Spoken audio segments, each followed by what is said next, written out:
Turning to a local race, the one for the 50th Congressional District is expected to be close and could go Democrat for the first time in a long while. In tonight's Border Report, Salvador Rivera looks at both candidates who discuss their views on the border and immigration. California's 50th Congressional District is set primarily in San Diego's East County. And unlike the 4 other congressional districts in this region, this one is very conservative.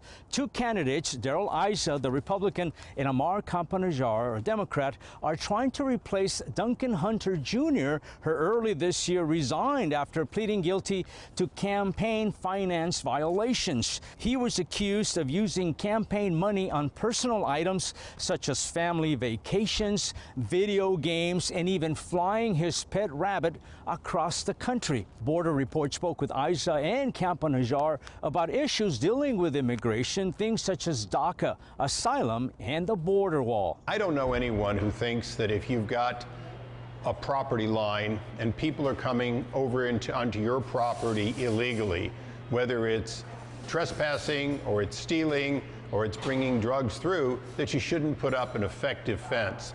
So I think the argument over a fence or a wall is a false one.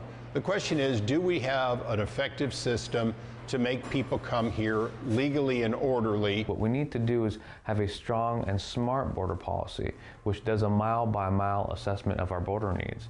Some of it may be infrastructure, some of it might be personnel with Border Patrol agents who are better trained, and some of it might be technology. We live in the 21st century. We don't need moats, right? We're not in the Victorian era.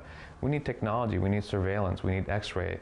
Campa-Najjar and Issa also discussed the DACA program, which allows young people who were brought to this country by their undocumented parents to remain in the U.S. Under President Obama with DACA is that he, instead of going to Congress and making a deal, he acted unilaterally.